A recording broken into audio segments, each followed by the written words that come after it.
Trying to find out who is the prince that was promised is like trying to find out who did 9/11. We all think we know, but the only person who truly knows the answer is me. And the prince that was promised is all over House of the Dragon TV show. So this got people curious about who is the prince that was promised. Now, full disclosure, for this video, I will mainly be talking about the books. I will be talking about the TV show Game of Thrones version as well, but mainly all of my evidence is coming from the books and interviews from the author George R.R. Martin. And the big thing we also need to discuss is if the prince that was promised is even a good guy, because they could easily be the villain. So let's get into it, and I do have to warn you, it's gonna be a wild ride, because I'll just be harassing you with crazy information all video. So let's do it. Now, the prince who was promised is arguably the most important person in the entire universe. They are seen in all sorts of prophecies, and just like in House of the Dragon Season 1, Rhaenyra reads a clue of what it is. Come the prince that was promised,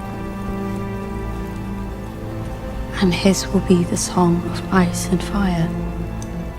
The prince that was promised is a big deal, and there's 4 people who could be the prince who was promised.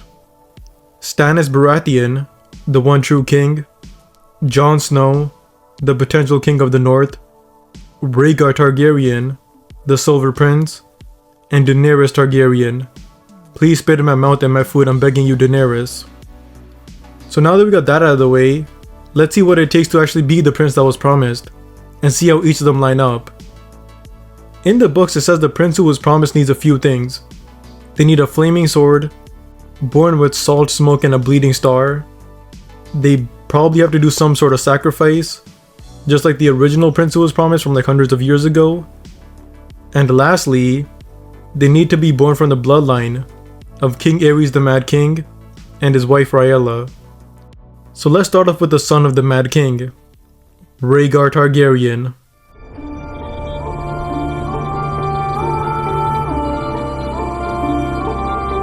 Rhaegar is the definition of what the hell were you thinking, dog?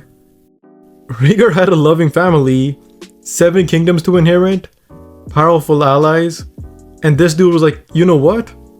I think I like 15-year-old girls. And he allegedly threw all of that away for a 15-year-old. That's something that R. Kelly wouldn't even do. Actually, he probably would do. But anyways, Rhaegar was obsessed with the prince that was promised. And not only was he obsessed by it, but the only reason why he is alive is because of the prophecy. His parents got together literally because of the prophecy. And prophecy is the reason why Rhaegar was born. His parents, Aerys and Rhaenyra, got married because a witch said that the prince that was promised would be born of their line. The prince that was promised, or Azor Ahai, is a hero prophesied to be reborn and save the world from darkness, which seems to mean they'll fight the White Walkers. So Rhaegar was born with that dog in him. And author George R.R. Martin never said that the prince who was promised has to be alive. And having a dead guy be the chosen one is totally something George R.R. Martin's nerdy ass would love to do. But not only that, Rhaegar has a lot of the prophecy completed. Rhaegar has salt and smoke completed because he was born in the fires of Summerhall. He has the bloodline aspect completed because he is the son of the Mad King Aerys and his wife Rhaenyra. He also woke dragons out of stone because his secret child Jon Snow, who is a Targaryen, was born in the stone tower. So that could mean he woke dragons out of stone. So Rhaegar is really only missing like a few things. But one thing that this Westeros Brad Pitt isn't missing is sacrifices. But that has more to do with Jon Snow. So let's talk about Jon Snow.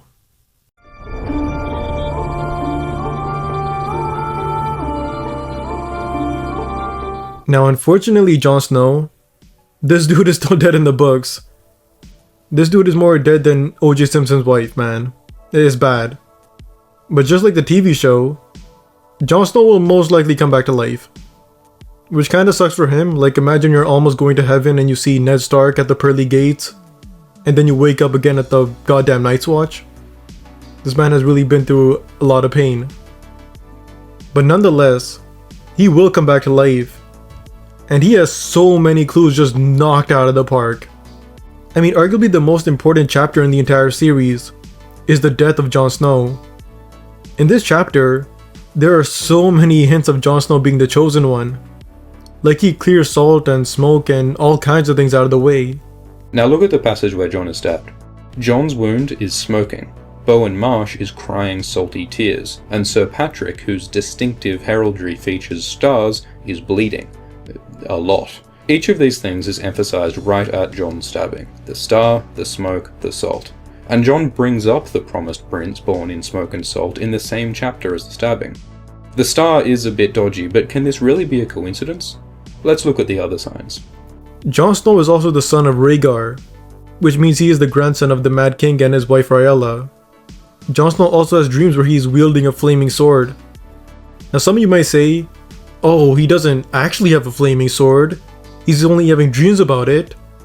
If I had a wet dream where I had sex with Marjorie Tyrell, that doesn't mean that I can start bragging to my friends that I'm the luckiest man alive. And yeah man, I know. But to say that Jon Snow having dreams about a flaming sword is just like a random dream, and not something that George R.R. Martin wants you to think about, is just wrong. George Martin knows what he's doing when he's giving Jon Snow these dreams, even if he is or isn't the prince who was promised. But Jon Snow also has more. In the Game of Thrones TV show, some of you nerds who paid some really close attention, you would know that Jon Snow was born underneath a bleeding star. Jon is also born beneath a bleeding star. When Ned enters the room where Lyanna is, he puts down Arthur Dayne's bloody sword, Dawn. Dawn is actually forged from a fallen star, so Jon was born under a bleeding star. But where things get crazy, I'm talking like Diddy Party level crazy. I said earlier on the video, Rhaegar also had sacrifices completed. And this is true. Rhaegar's life story with the prince who was promised is exactly how the first prince who was promised from hundreds of years ago became the prince who was promised of that time.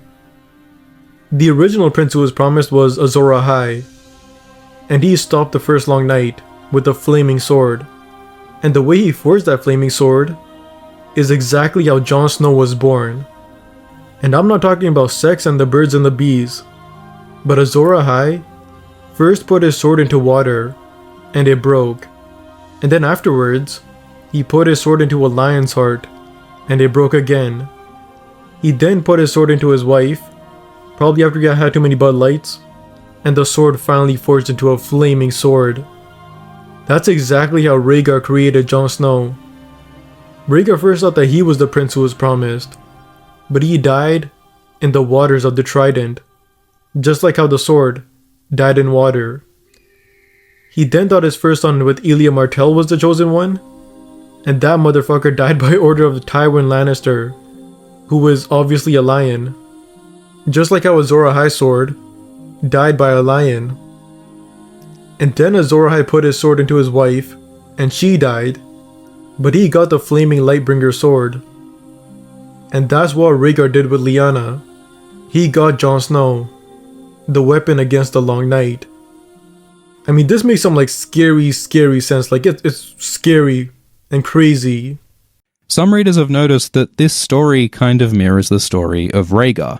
Like Azor Ahai, he tried 3 times to fulfill prophecy. First, he believed that he himself was Azor Ahai, but he ended up dying in the waters of the river Trident. Second, Rhaegar believed that his son Aegon would be Azor Ahai, but Aegon was killed in the war by the men of the Lion of Lannister, Tywin. The third and final time, Rhaegar made a child with his beloved wife Lyanna. He plunged his sword into her, conceiving Jon, and she died in childbirth. So the first sword broke in water is Rhaegar, the second sword broke with a lion is Aegon, and the third sword, the true Lightbringer, forged with the death of a beloved wife, is Jon Snow, the sword in the darkness, the light that brings the dawn. So while Jon is the weapon who'll beat the White Walkers, the actual hero Azor Ahai is Rhaegar, dead years before the story even starts. So maybe Rhaegar is the prince who was promised, and Jon Snow is his Lightbringer sword. But Jon also has one huge thing that no one has. He is an actual prince who was promised. Jon is the son of Rhaegar, so Jon is a prince. And Lyanna's last words to Ned Stark was, "Promise me." Promise me, Ned. Promise me. So the only reason why Jon, the prince, is alive is because of a promise. So Jon Snow, no matter what, is literally a prince who had to be promised. So is Jon Snow the prince who was promised? Well, we still have two other candidates to talk about. And one of them is also a prince, Stannis Baratheon.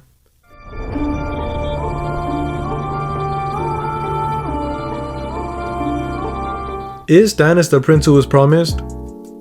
No.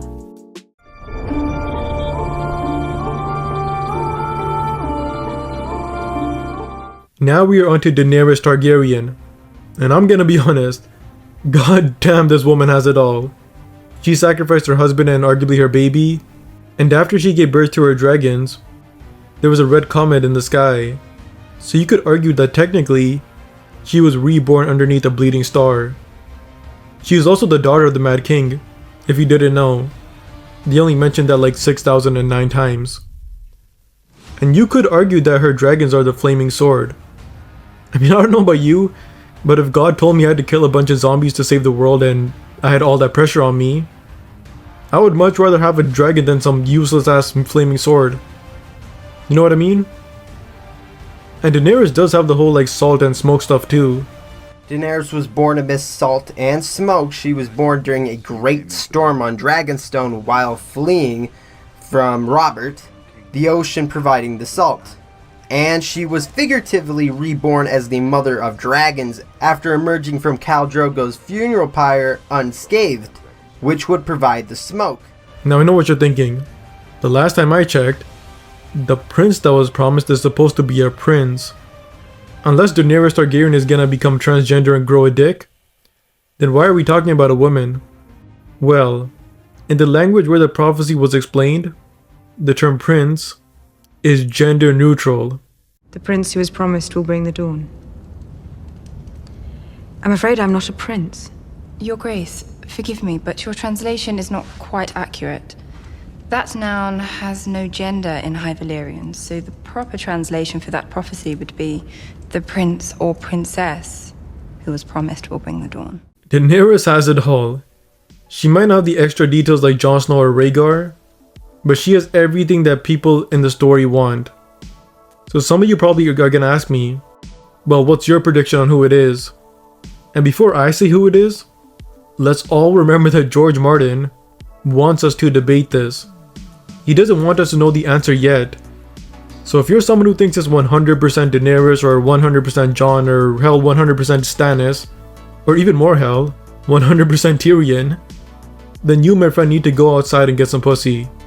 Because George wants us to debate it in a peaceful and maturely manner. But in my opinion, if the prince that was promised and Azor Ahai Reborn are the exact same person, then my guess would be this. I would say Daenerys has a 45% chance at being it, Jon Snow has a 40% chance, Rhaegar has a 13% chance, and so on and so forth. However, and this is a big however, I, for now, don't believe Azor Ahai Reborn and the prince who was promised are the same people. My prediction, again it's a prediction so it can easily be wrong, but my prediction is that Daenerys is Azor Ahai, and she is going to stop the White Walkers, and Jon Snow is the prince who was promised, who is going to stop the fiery Targaryen dragon rulers, like Daenerys. And that kind of goes into the whole like, is the prince who was promised, or Azor Ahai, even a good person? Could they be a villain? Avar, Valar, Rhaenyra, Tolegregovotis. Here's where everything makes a lot of sense to me. I truly think that Rhaegar accidentally destroying the Targaryen dynasty is foreshadowing that Jon Snow will actually completely destroy the Targaryens. Rhaegar wanted his son to kill the evil. But what's more evil than nuclear dragons who can kill a lot more people than dead zombies? So I think Jon Snow will choose to be a Stark and stop Daenerys and the Targaryen line and have a new system in place. And I do think this will happen after Daenerys finishes destroying the Long Night. I know some of you might hate this, but we do kind of know that the Game of Thrones TV show isn't going to be that different from the books. So to put everything in order, this makes the most sense to me. Daenerys, who is fire, and Azor Ahai stops ice and the White Walkers. And Jon Snow, who is most related to ice and is the prince who was promised, stops fire and the dragons. And that covers the stories as well. Like, it would be bad writing for George to give all of these hints to Jon and Daenerys and only have one of them be the chosen one. That would kind of just ruin so many chapters for one of the characters at least. And this does cover the whole story as well. The story is called A Song of Ice and Fire. And even though my favorite character Tyrion has the most amount of chapters, the story is about the Starks. And Jon Snow is the Stark with the most amount of chapters. And he's a Targaryen too, so the title mirrors Jon too much. Author George Martin has said that the White Walkers are ice, and Daenerys' dragons are the fire. But what about the song? Well, the person who as closely resembles like the song is Rhaegar. Rhaegar played the harp and sang to the common people, which is crazy because we don't know much about Rhaegar. But for some reason we do know that he loved singing and sang to the common people. That's not really a detail that George kind of threw in there, you know. And Rhaegar is the father of Jon, so the title matches everything a bit too much. I know I'm starting to ramble, but my point is, or my prediction is, Jon Snow is the prince who was promised, Daenerys is Azor Ahai Reborn, and Rhaegar is the song. Or at least in the books. In the TV show, the prince that was promised was Arya for some reason. But yeah, make sure to like and subscribe.